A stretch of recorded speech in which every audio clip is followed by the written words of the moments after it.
Hi everyone, welcome to a new video. In this video, we are going to discuss with you guys another Java interview question.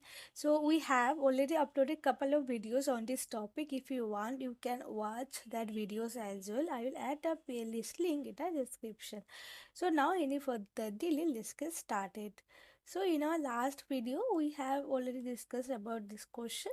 So in this video, we are going to discuss another question, which is what is serialization in Java. Okay, so first we'll read some theoretical concepts and then we will see a proper example how we can do serialization in Java. So serialization is a process of converting a Java object into a byte stream for file or like network storage, and deserialization is reconstructing it back to a Java object. Okay, it is a marker interface, like the interface name is serializable. Okay, for doing the serialization you have to use serializable interface. Okay, and this serializable interface is a marker interface, right? There is another interface is also present, which is externalizable. Okay, and this externalizable interface is like extends serializable interface only, but it gives full control over serialization logic.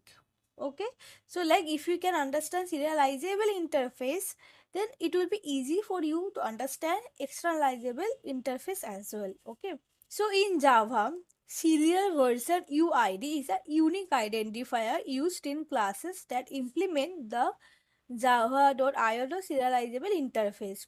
Okay, so serializable interface comes under IO package. Okay, and its primary purpose is to ensure version compatibility during the serialization and the deserialization process. A.ACR file in Java is a binary file that stores one or more serialized object. The .ACR extension is a standard convention used to indicate that the file contains data converted into a byte stream to the Java serialization process. Okay, so to understand this, let's see this line of code. Okay, so you have to create an object of object output stream. Okay, and there you need to pass, like in the constructor you have to pass the new file output stream object. Okay, and there you have to specify your binary file name, like there it will store the byte stream of your object. Okay, and the file name, it can be like anything, but the extension will be .acr. Okay, I think it's clear. .acr file in Java is a binary file that stores one or more serialized objects. Okay, I think this one is also clear. The JVM checks if the serial version UID matches between the .class file and the ACR file. Okay, so ACR file is the byte stream, that like binary file, like where you are storing the byte streams of your object.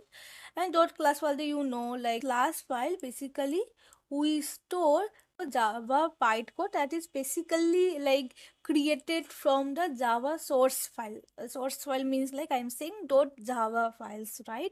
So you can like think of it like that. The .class file, we are storing the Java bytecode, and in .sre file we are storing the binary file, and like here we are basically storing the byte stream of the object. Okay, like if your serial version UIDs did not match, then it will throw invalid class exception.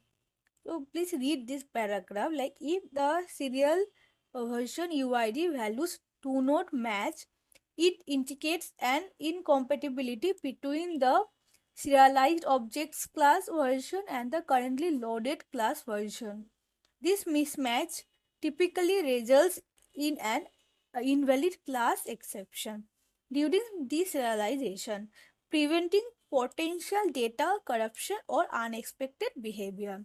So when you will get this invalid class exception, when there will be a mismatch between the values of in the serial version UID, like when you are doing the serialization, your serial version UID is different, and when you did deserialization of the previous object, then you are getting another serial version UID, right? So if there is a mismatch, in that case you will get invalid class exception.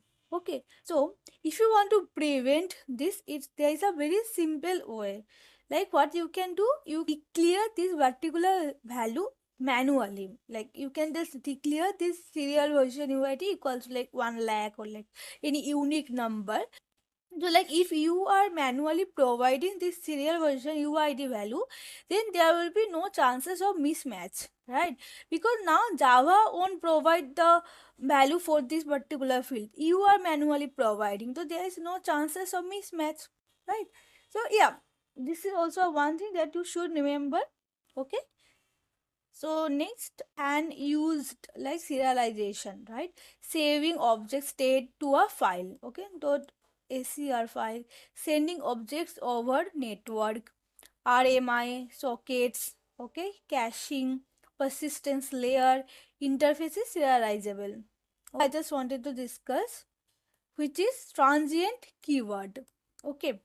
So basically transient keyword, like suppose in a particular Java file or like in a particular object you have so many fields, okay, but one of the field you just want to avoid to being serialized.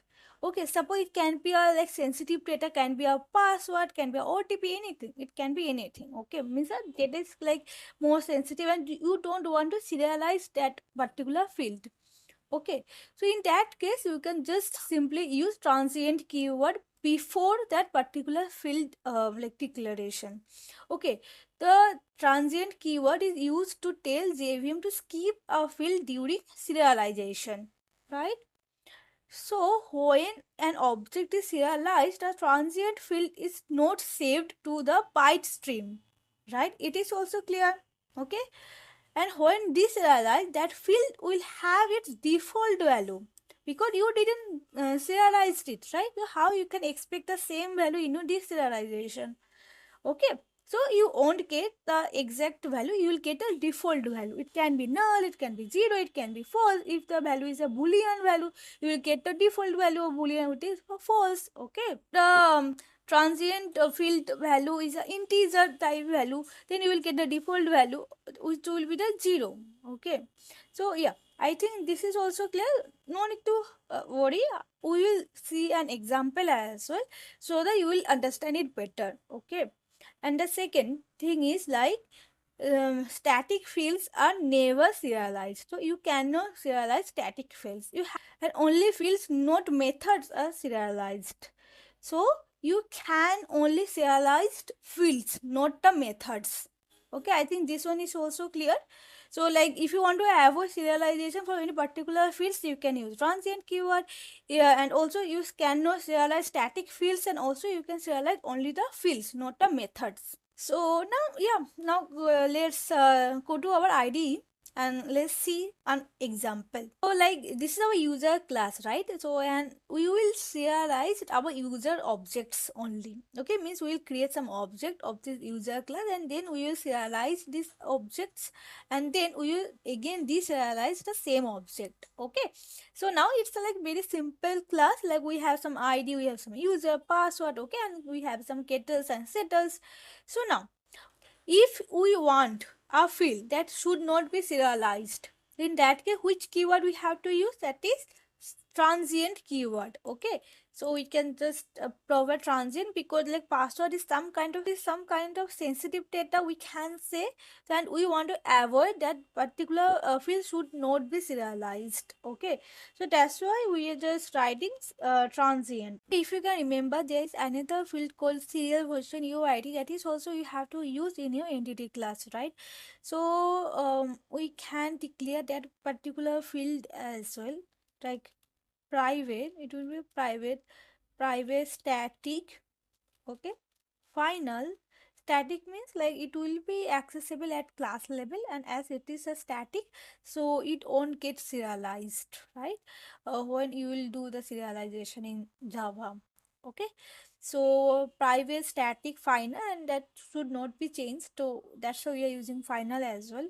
So and the type of the variable can be long. Okay, serial like 100L. Okay, so yeah, this is also one thing that you can remember. Okay, and the main thing, you have to implement serializable interface, right? So you have to do implements serializable. Okay, so if you can remember, in our slides we have discussed about another interface as well, like externalizable. Okay, so basically, if you see this code base, like externalizable is basically extend serializable only. Okay, and for the externalizable, you have to like implement two methods. Okay, write external and read external. That's why like it is also like giving you the errors, like you have to override this method and you have to give your own implementation over here. But that could be a different thing, but I just wanted to show you like basically this externalizable interface basically extends our serializable interface only. Okay, but in this video we will only see the example with the serializable. Okay, now maybe we have added so many unused imports, we can remove all of them. So yeah, so yeah, that's all pretty much you have to do for your entity class. So now go to our main method. Okay, so in our main method, what you have to do, you have to first create an object of object output stream.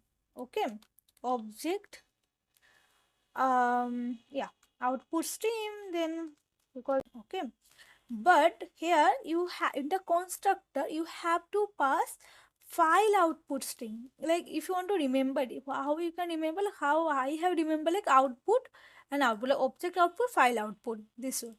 So now here you have to declare the file name, like as I am creating user object. So now you can also declare like user.scr file. So ACR file is the like the binary file where you store the byte stream. Okay. Also, the main problem, I haven't created the object. Like ID can be 0, no, it cannot be 0. Username can be like ABC. Anything, it can be anything. And maybe we can take the password as well, like APC underscore 123. Okay, this is our pass. So if you can remember, declare a password as a transient. Okay, so that particular field should not be like should not be participated in your serialization. Okay, so now it will throw some exceptions. Maybe we can like throw this particular exception, so it will resolve your issue. And then object output stream dot write. Okay, object you have to do, and then you have to provide your user object. That's all. And then last is object output stream dot close. You have opened a resource, right? You have to close the resource as well. Okay, so this is like how you can do the serialization. So now how you can do the deserialization? For that you have the same, like you can guess it, like object output stream, then now you'll be having object input stream. Okay, so object input stream, then object input stream equals to new, have to write like file, and here you have to like you can guess it, like you have to use file input stream. Okay, and here you can provide the file name that like if there's no file present now, it will automatically create that particular file. Okay, so no need to like worry like how this particular file will be created, like we haven't created this particular file, it should throw some exception and like it will crash our program and everything, you can think, but it won't happen actually.